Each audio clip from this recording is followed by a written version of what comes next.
Hola a todas y todos, bienvenidas a Columnas e Ideas. Mi nombre es Valentina Jiménez Baray, columnista de la revista Horizonte Independiente. Y en este programa entrevistaremos a Carlos Barbosa Cepeda, integrante también y columnista de la revista Horizonte Independiente, de la Red Europea de Filosofía Japonesa, vicepresidente de la Asociación Latinoamericana de Filosofía Intercultural, ALAF. El día de hoy hablaremos sobre la columna de Carlos, Ecología, Budismo y Filosofía. Carlos, muchas gracias por estar en el espacio. Cuéntanos un poco sobre el proceso creativo de esta columna. Bueno, muchísimas gracias a ustedes también por la invitación y bueno, también yo creo que sirva como para eso, para poder conocer columnistas, porque también una de las cosas, a veces es, el tiempo es cosa tremenda y sobre todo en un tiempo como este, yo quiero leer otros columnistas también de la revista y ver como más eso, contacto. No voy a decir, va a leer todas las columnas, bueno, tampoco, no sé si, pero quién sabe, pero sí leer más de lo que están haciendo los demás. eh, y contarnos, a ver qué tenemos que decir, qué tenemos que interpelar. Entonces, bueno, hablando del proceso creativo de la columna, eh, pues hay una idea que he ido gestando desde que empecé el doctorado, o sea, hace unos añitos, hace unos cuantos añitos. Eh, el doctorado fue sobre Nishitani Keiji. Nishitani es el apellido, pero en japonés va primero. Y ese fue como el autor central en mi doctorado, pero me fui dando cuenta de que una influencia muy importante en el pensamiento de él y de otros filósofos japoneses contemporáneos era una escuela que menciono, de hecho, en la columna, que es la escuela Huayan, una escuela china, una escuela budista china, que tuvo su esplendor intelectual, digámoslo así, de los siglos sexto a octavo, más o menos, y sobre todo sexto y séptimo. Y a mí me empecé entonces a tener mayor curiosidad por el pensamiento Huayan, eh, y eso me ha ido llevando también a pensar cómo la manera como ellos piensan la realidad, cómo se estructura el pensamiento desde la filosofía Huayan, puede contribuir a muchísimas cuestiones. Muchas, realmente podríamos decir en muchos terrenos filosóficos. Una de esas que ha capturado especialmente mi atención en los últimos años ha sido la cuestión ambiental. Y de hecho he estado hablando con colegas de otras latitudes también un poco sobre eso. Me he dado cuenta que en el campo de hecho de filosofía japonesa, eh, al menos en filosofía japonesa, que es lo que he visto, hay muchas personas en varios ámbitos del mundo, también hispanohablantes. Hay gente que tiene también mucho interés, sobre todo en ética ambiental. Creo que la cuestión es más grande en todo caso, pero a mí me pareció que ese era un terreno en el cual, entonces hay un terreno en el cual hay mucho desarrollo, un terreno en el cual tradiciones filosóficas de Asia, como la de China y la de Japón, por ejemplo, hay otras, pero digo, pues, como para mencionar ejemplos que pueda, más o menos, de los que pueda decir algo, creo que tienen mucho que decir sobre cuestiones ambientales, cuestiones de filosofía ambiental en general. Y digo, eso va mucho más allá de la filosofía, desde luego. Y entonces, ¿y por qué me parecía, un poco eso es lo que trato ahí, por qué me parecía que tenía, el pensamiento Huayen tiene ese potencial? Eh, Porque me parece que ahí el Huayen es especialmente agudo en desarrollar todas las consecuencias de del hecho de la interdependencia, llevarla hasta sus últimas consecuencias. O sea, la cuestión es si pensamos de esa manera, ¿cómo vamos a pensar? Y precisamente el gran reto que nos imponen los problemas ambientales es ese. Nos confronta con la interconexión, la interdependencia entre todos los elementos, no solamente las especies, sino más aún los individuos, los lugares, los elementos que componen la biosfera. Eso es lo que quería desarrollar en la columna. Entonces pensé, sí, hagámoslo. Entonces creo que ahí podemos, es una apenas, tocas una sugerencia, o sea, ¿cómo decirlo? Lo que presenté ahí fue una invitación a explorar más. Que vamos a ver qué tanto funciona. Pero sí, es esa la idea, una invitación. Perfecto, Carlos, muchas gracias por esto. Quisiera saber si hay algún ejemplo de alguna cultura, pues china, asiática, que haya aplicado justamente este Huayen, si es que lo digo bien, dentro pues, de estas mismas problemáticas ambientales e incluso políticas, sociales, económicas en su sociedad y pues cuáles fueron, digamos, los cambios que produjo eso. Esto toca explorarlo, porque claro, una cosa es ver las pensamientos pues la historia filosófica de Asia, la historia religiosa de Asia, y otra cosa es que tanto resuena eso en las sociedades. Puede haber grandes diferencias entre lo uno y lo otro, y muchas veces un filósofo y también un maestro religioso, pues con mayor razón pueden ser voces en el desierto, incluso en Asia. Pero creo que fuera del Huayen, pues hay más cosas que explorar. Ahora mismo me viene a la cabeza una idea, una historia muy interesante no recuerdo si es en Cachemira, en India, en todo caso es en territorio de la actual República de la India, que, que es una comunidad que desde el siglo XV, sí, como el siglo XV, planta árboles y es parte de su ejercicio espiritual. Y lo remiten a un maestro de esa época, de los años 1500 y tantos, que precisamente les enseñó la importancia de cuidar el territorio y parte de cuidar el territorio era cuidar de los árboles y plantar árboles. Y eso ha ayudado a que el lugar donde ellos viven, la aldea donde esta pequeña comunidad vive, se mantenga fértil, no se haya desertificado. Yo creo que va a ser así, tendríamos que mirar ejemplos puntuales de eso. Y la relación de la filosofía con eso va a ser, probablemente hay que rastrearla, pero yo creo que la podemos encontrar.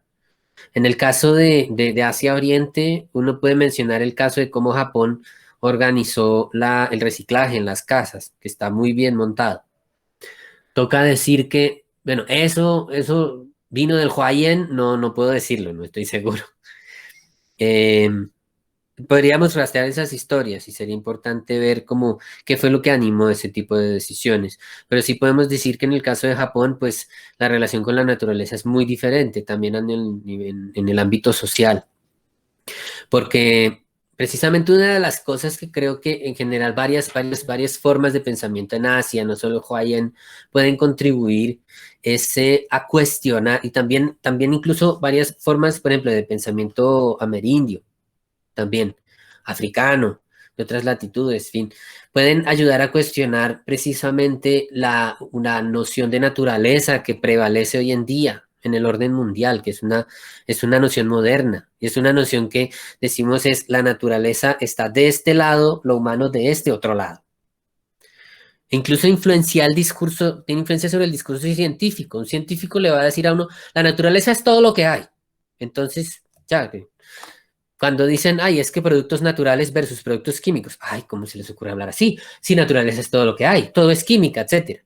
Pero luego cuando se habla del mismo ámbito científico, hablar a la sociedad, se refleja esa estructura de la naturaleza es lo que está allá, nosotros lo humano es lo que está aquí, como si lo humano fuera tan como radicalmente diferente de la naturaleza. La influencia de ese discurso incluso se nota en el ecologismo, cuando nosotros decimos hay que proteger la naturaleza, cuidemos el planeta, o sea, nosotros cuidemos el planeta. Pues que nosotros qué somos? Somos otra esfera, otra bolita, pues distinto el planeta. Todo lo que somos en estos momentos nosotros esencial, o sea, de raíz no somos distintos que las hojas y los frutos de los árboles. Somos frutos de la tierra todo el tiempo. Somos la naturaleza también. Y eso transforma todo, transforma las lógicas, la manera de plantear los problemas, que la cuestión de fondo no es cuidemos la naturaleza, la cuestión de fondo es nuestra responsabilidad con todo lo que nos circunda, porque eso también somos nosotros.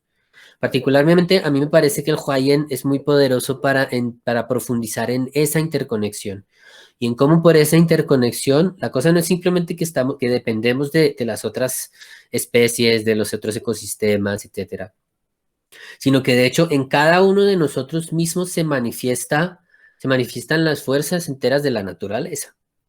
Eso desde una óptica de una lógica, digamos, analítica. No se puede capturar fácilmente, o no se deja capturar.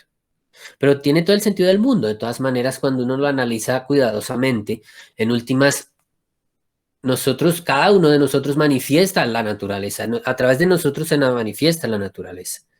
Y de esa manera, entonces, entendiendo nuestro propio carácter, nuestro propio ser como es, a partir de ahí nosotros podemos entender también cómo se manifiestan vivamente las fuerzas de la naturaleza y no simplemente como algo abstracto o teórico, que está muy bien el desarrollo de las teorías y necesitamos ciencia, necesitamos tecnología para enfrentar la crisis ambiental, pero nos quedamos muy cortos y nos quedamos solamente ahí. Como dice John Maraldo es uno de los grandes especialistas en filosofía japonesa hoy en día y un gran maestro en filosofía japonesa. John Maraldo precisamente cuestiona, por ejemplo, el discurso del antropoceno. Esta idea de que, es que estamos en el antropoceno.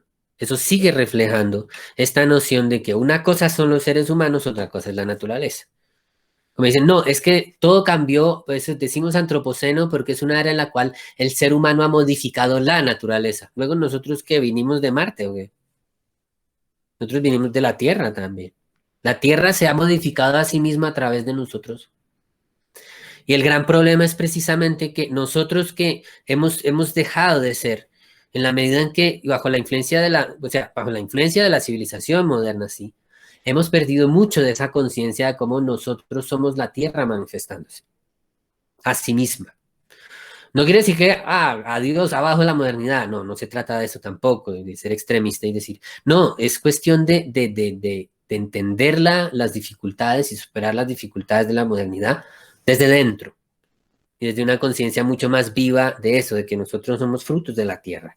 Eso suena re místico o mágico, pero no se trata de eso, es una cosa muy concreta. Es entender, es prestar atención a nuestros hábitos, a cómo comemos, a dónde viene de dónde viene lo que comemos, qué es lo que hacemos, a dónde van nuestros residuos. Empezar a ganar mayor conciencia de eso cotidianamente. Ya de hecho ahí empieza una transformación. Una transformación de mentalidad que es muy importante, me parece, desarrollar en esa dirección de entendernos como parte de esto, de todo esto. Que en últimas yo creo que en el fondo de eso está, por ejemplo, el discurso de la Pachamama en los Andes, en las zonas andinas. Se trata de que aquellos que hablan así se declaran a sí mismos hijos de la tierra, frutos de la tierra. Y se entienden de esa manera. Su pregunta es cómo actuamos en virtud de eso. ¿Cuál es nuestro rol dentro de todo ese sistema? No cómo cuidar la tierra allá por allá.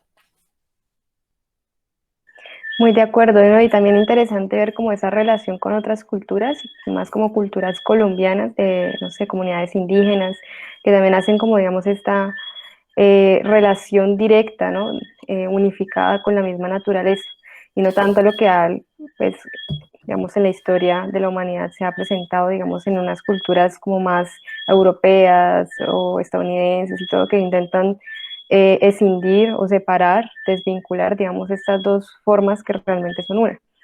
Pero bueno, digamos que eso hace parte de una cuestión muchísimo más compleja, y pues yo pienso que actualmente el capitalismo, digamos, hace parte digamos, esta repercusión y, digamos, esta perpetuación también de ese sentimiento separado de lo humano, de la cultura, del hombre, porque generalmente es esta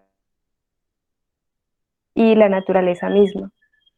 Y pues no sé, digamos que eso también juega un rol importante porque digamos que supuestamente las lógicas están cambiando, ¿no? Unas lógicas más ecológicas, de reciclaje, de todo, pero en el fondo hace parte del intentan como mostrar con otra faceta, que se está, digamos, haciendo algo bueno por la naturaleza, así otra vez escindido, que se está reciclando y todo, pero realmente hace parte digamos, este movimiento de capitalista, de poder, de política, también en el fondo, porque no solo es económico, y de todo, de intereses en juego que pues imposibilitan de alguna manera en este momento poder relacionarse con la misma relacionada con la naturaleza de esa forma tan directa y tan unida. No sé, por ejemplo, qué piensas sobre eso. O sea, vemos en estas nuevas culturas, digo nuevas porque ya no es tanto como el capitalismo, sino el neoliberalismo, el que está jugando en pie en este, digamos, sistema económico. ¿Qué piensa que se puede hacer, digamos, para como poder darle esta conciencia subjetiva, ¿no? Individual, pero también colectiva a las personas y que se puedan como movilizar? Y si quiere, pues digamos en este contexto que es más el contexto colombiano. Claro, una cosa es, yo creo que es importante pensarse la cuestión en la filosofía, pero no solo pensarse la cuestión en la filosofía, sino, bueno, uno como ciudadano pensar, bueno, ¿yo qué puedo hacer? Me pongo de ejemplo, pero creo que es más como para resaltar algo que se hace en el barrio en el que estoy ahora. Tal vez si yo voy y le hablo a yo sé, abro un espacio, voy al parque y digo, voy a hablar de filosofía ambiental, soy filósofo, voy a hablar, yo no confío en que eso funcione mucho, aunque quizá haya gente que quiera oír, pero no sé, a lo sumo se quedarán, oh, qué interesante, y ya. Lo que creo que puede ser más eficaz, yo como habitante de este barrio, es, en este caso, la oportunidad que me ha dado, digamos, este barrio es, es uno de esos barrios que está haciendo pacas digestoras. Entonces, ¿qué hago yo? Voy a las pacas digestoras. No sé si las conocen, son como cajas, a veces para el público, de pronto alguien que no sepa, son cajas, básicamente, digamos, cajas de material, cajas vegetales para depositar y convertir los residuos orgánicos en humus, ¿no? En tierra, abono. Y eso se ha venido haciendo aquí. ¿Qué es lo que hago yo? Pues digo, bueno, ¿qué puedo hacer yo? Ir y aprender y hablar poco, cerrar el pico y más bien preguntar cómo es y aprender cómo se hace y en el ejercicio ver cómo se hace. Y a partir de eso, de esas acciones, creo que uno puede precisamente también alimentar, darle carne, darle cuerpo a lo que uno reflexiona en filosofía, en las acciones cotidianas también. En estar pensando, de hecho, bueno, los residuos míos, ¿dónde van? ¿O de dónde viene lo que consumo en general, no? Ahí creo que eso nos ayuda con la pregunta, porque precisamente lo que señalas es parte del gran meollo del problema hoy en día, en todo el mundo. La mentalidad capitalista, cuando la pintamos de verde, eso es un arreglo cosmético. Pero ya mucha gente lo ha identificado. Mucha gente ha identificado que eso no sirve. ¿Por qué? Pero hay muchas razones. Pero una importante, pues una que podemos señalar en principio es que realmente no nos sirve de nada darle como un arreglo cosmético si no arreglamos los problemas de raíz. Y el problema es de raíz, de mentalidad. Es de la mentalidad sobre la cual descansa el capitalismo como sistema económico y social también. ¿Cómo se organiza la sociedad alrededor de eso? Hoy en Colombia ya lo tenemos muy adaptado, que nosotros estamos súper acostumbrados a la lógica de que pues, darle importancia, una gran importancia a satisfacer nuestros gustos individuales y simplemente desentendernos de lo demás. Alguien más se ocupa. Y eso se manifiesta tremendamente bien en los plásticos de un solo uso. Solo pongo un ejemplo, pero es un ejemplo poderosísimo. Plásticos y papel y cartón de un solo uso. Voy a un sitio y por mi comodidad me sirven así. Yo simplemente tiro, no me ocupo. Los empleados que trabajan, las empleadas que trabajan en el lugar no lavan loza, no se ocupan, los jefes las jefes no se ocupan de gastar agua. Todo el mundo se desentiende y a la final resulta que no. Al final resulta que hay, o sea, ya hay casi que islas, enormes islas de plástico. Ya parece que de hecho los microplásticos han entrado a la cadena alimenticia humana y eso implica que es probable que en siglos no van a desaparecer de ahí. O sea, ya hay efectos en parte irreversibles de esto. ¿Y todo de dónde viene? De esta mentalidad de eso, del individuo que se proclama a sí mismo en contraste con el resto de la naturaleza y a partir de ahí trata de asentar su individualidad, pero luego desaparece la base espiritual en la cual estaba asentada eso, que era sobre todo cristiana en Europa, y luego entonces queda simplemente el individuo desnudo con sus deseos y gustos y placeres que el sistema capitalista le promete cumplir. Y como se proclama su propia subjetividad escindido de la naturaleza queda reducida a simplemente una reserva de recursos que yo consumo y después no me ocupo. Ya no me importa, no me ocupo yo, alguien más se ocupará, no importa. Todo eso pues está, hoy hay más conciencia de que sí, eso es producto de ignorar la interconexión, de ignorar la interdependencia, pero hay que profundizar en esa conciencia, tanto teóricamente como en la práctica, cotidianamente. Entonces, cuando nos dicen, ay, mira, aquí hay una botella de plástico, ay, pero es que yo no consumo de plástico de un solo uso, pero no te preocupes, es plástico biodegradable, está hecho de fibras de maíz. Y esto ya es algo, ¿no? Esto es un paso, efectivamente, pero no nos va a servir de nada si no cambiamos la lógica. Porque otra vez, ¿cuánta fibra de maíz va a quedar acumulada si se va en eso, en botellas, en platos, en cubiertos de un solo uso, que no se pueden regresar al ciclo rápidamente? Entonces lo que necesitamos es realmente es lógicas de consumo diferentes, lógicas más conscientes de dónde viene de lo que consumimos y a dónde va a parar.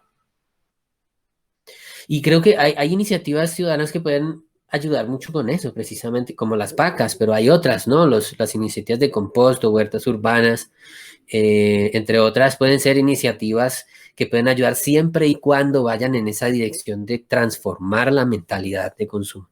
Y a partir de eso, lo que se va transformando es también nuestra conciencia, de que nosotros no somos allá separados, sino somos parte de ese sistema de la naturaleza. Ahí la pregunta entonces se va a hacer esa pregunta de cuál es nuestro rol dentro de esta gran red. Toma cuerpo, no se queda simplemente en una especulación.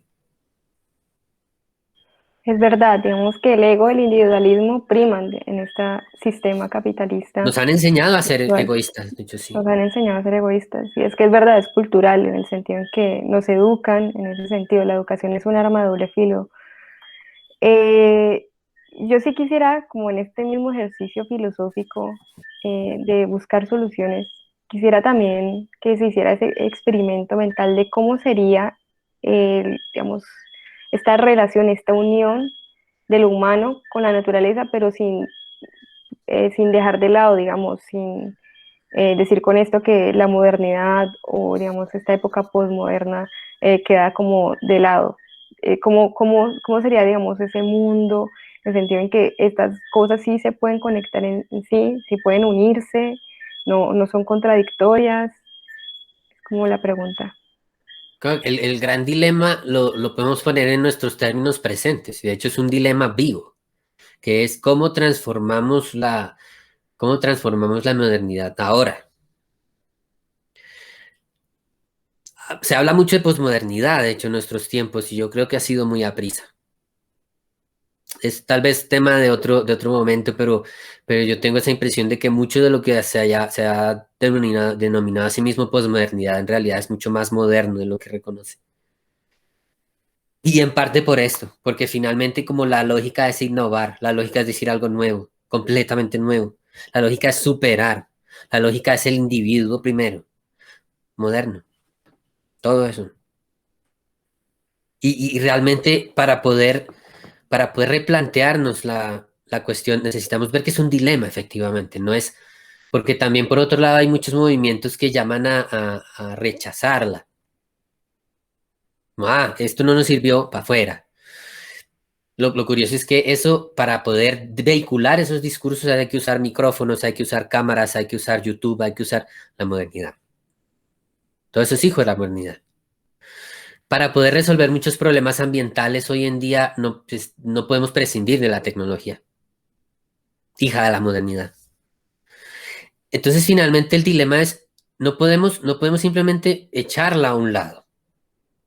No podemos parar la máquina sin creer que todo bien, podemos parar la máquina y no va a pasar nada. No, la máquina de la modernidad ya empezó a andar hace tiempo. Las consecuencias de eso no las podemos parar simplemente parando la máquina. Por otra parte, no podemos seguir con la misma máquina. Es el gran dilema. Y eso, reconocerlo profundamente nos ayuda a entender que hay que en serio esforzarse y en todas las áreas. Y la filosofía tiene que poner de su parte también. A mí me parece que el Huayen en esto es un recurso súper poderoso, porque precisamente el desarrollo tan sofisticado que hacen de la interconexión permite crear, además en un tono existencial, concreto, en el plano de la existencia humana, nos permite profundizar más en cómo reevaluar la noción de subjetividad en el seno de la modernidad. y reevaluarla, no, digamos, invertir incluso la lógica de eso. Porque como decía antes, el sujeto moderno se proclama en contraste con, en contraposición con el resto de la realidad. La lógica de Huayen, eso ha informado la filosofía japonesa desde mucho antes de Nishitani. Eh, la lógica de Huayen dice no, al contrario, uno es un sujeto único e irrepetible, ese individuo único y irrepetible que uno es, en virtud, gracias a, porque descansa sobre la totalidad de las cosas. Y cuando eso empieza a tomar cuerpo, concreción, es muy poderoso. Precisamente, creo que podemos dar un ejemplo en Dogen. Dogen, que fue otra de las grandes influencias de Nishitani, es del siglo XIII. Dogen, Dogen incluso tiene un manual para el cocinero jefe en el templo. Pero más que un manual, pasa a ser de hecho un manual de vida. Casi un manual ecológico, podríamos ver una dimensión ecológica ahí. Dogen dice en este manual cosas como eh, el cocinero debe cuidar cada grano de arroz como sus ojos. Debe tratar sin discriminación los ingredientes, no pensar, estos ingredientes no me gustan, entonces vaya, regálenlos, bótelos. Este ingrediente sí me gusta, entonces lo voy a usar hoy. No, debe tratar con ecuanimidad sus ingredientes y aprender a pensar cómo puedo a partir de estos ingredientes que tengo hoy hacer el mejor plato posible. Es un ejemplo, pero que hay muchas cosas ahí en ese librito y en el pensamiento de Dogen y en otros lugares de la filosofía japonesa influenciadas por el Huayan y por otras fuentes del budismo, como podemos encontrar esta lógica, primero, estas pistas para esa inversión de la subjetividad, una subjetividad conectada, primero. Y segundo, cómo eso se puede manifestar en la vida, en el acto de cocinar, en el consumo, en, en nuestro trabajo, En el tiempo, ¿no? Porque también el tiempo Ujú. se acelera en estos momentos. Sí, es bastante irónico el sentido que la estrategia radica en usar la máquina y es la máquina misma la que causa también todos esos problemas, pero se utiliza como en el sentido inverso, ¿no? Según entiendo de lo que dice. Y también pues retomando distintas cuestiones como según entiendo, que es pasado, presente, posibilidades de otras formas, otras máquinas, digamos, explorar en ese sentido y sobre todo pues generar conciencia subjetiva y colectiva, digamos, de todo esto que está pasando a nivel mundial, a nivel personal también y también como en interconexión con la naturaleza. Parece que es muy, muy interesante. Eh, no sé si quieras como profundizar sobre alguno de los temas. Bueno, creo que estaba haciéndolo medio subrepticiamente. A veces, sí, no, creo que en últimas es más, tal vez podríamos como redondeando. En suma, yo creo que pues, explorando estas fuentes, ¿no? Explorando Nishitani y luego yendo un poco hacia atrás hacia sus fuentes, por ejemplo, a Dogen y luego más hacia atrás, hacia el Huayen, eh, una cosa que uno se encuentra es que no solo en la cuestión ambiental, pero en fin, una cuestión central es precisamente la de la subjetividad. Cómo hemos configurado y cómo configuramos hoy nuestra subjetividad. Es un asunto súper crucial, porque alrededor de eso es que se configuran las dinámicas de consumo, el sistema económico, las expectativas de la gente, todo eso y eso tiene consecuencias en eso, en que el plástico, en que se fabrica plástico de un solo uso, en que en que se tira comida por montones en los restaurantes, ¿no? En el desperdicio, en el no preocuparse por el desecho de la máquina. Todas esas dinámicas vienen de cómo, arrancan de cómo en la modernidad el sujeto se proclama, en contraste con el resto de la realidad. Si invertimos eso, esa inversión es una cuestión no solo intelectual, sino de acción. Y creo que tiene todo que ver en la búsqueda de soluciones. Exacto, digamos esa diferencia entre sujeto e individualismo, que es lo que, digamos, prima, digamos, en este sistema actual. Y yo creo que también es muy importante, o sea, yo creo en el cambio, por ejemplo, personalmente, creo que el cambio tiene que darse al mismo tiempo de manera colectiva, de manera individual, en el sentido del sujeto, que para mí uno de los grandes logros de la modernidad es poder reconocer un sujeto, pero el sujeto no tiene que estar necesariamente escindido de la naturaleza, ni Ujú. escindido del mundo, sino que es una forma también de poder reconocerse dentro de todo este sistema, dentro de todo este universo, digamos, si se quiere. Bueno, Carlos, muchísimas gracias por todo. Realmente me pareció muy interesante. También invito a la audiencia a ver esta columna, a leerla. Digamos, es una columna muy corta, pero muy concisa en el sentido en que tiene ideas bastante fuertes, tiene propuestas de cambio, de práctica, de acción, y es interesante también en el sentido subjetivo para poder como aplicarlo en nuestra vida cotidiana. Muchísimas gracias, Carlos. Los invito también a ver la columna en la página de Horizonte Independiente, así como las otras columnas de nuestros columnistas. Y pues no sé, Carlos, no sé si quieras dar unas últimas palabras. No, y muchísimas gracias también por la invitación. Yo no sé si haya como interés también, curiosidad por el trabajo en subjetividad y filosofía japonesa. Eh, Amanda Fernández, Fernández con S, de Brasil, que se graduó del doctorado en la Universidad Pompeu Fabra. Ella trabajó precisamente en esto. Y su directora, nuestra directora, Raquel Bouzo García también. Y fuera, ellas también hay en Raquel Bouzo un interés por la cuestión ambiental, la filosofía ambiental desde la filosofía japonesa, y también en Rebeca Maldonado desde México. Entonces, para leer en español o para seguir como el trabajo en español, ahí está. Y también hay mucho en otros ámbitos, esto ha sido más en inglés, pero en fin, hay curiosidad, les puedo decir, en varios pensadores, en especialistas en filosofía japonesa en varios países, por el diálogo entre filosofía japonesa y filosofías indígenas. Y Ay, un tema buenísimo. central de la preocupación y del interés es ese, la cuestión ambiental. Entonces, bueno, son muchas, hay mucho potencial aquí. La gente que tenga pues mucho interés y ganas para trabajar en estas cosas, tengo que decirles que hay todo un ambiente esperando, hay todo un ambiente de trabajo y dinámica que, que hay, con mucho potencial para eso. Perfecto, muchas gracias por las recomendaciones, Carlos. Te recuerdo seguirnos en redes sociales, Horizonte Independiente y Columnas e Ideas, que ya se encuentra en Instagram y en Facebook. Muchas gracias, que tengan una feliz noche.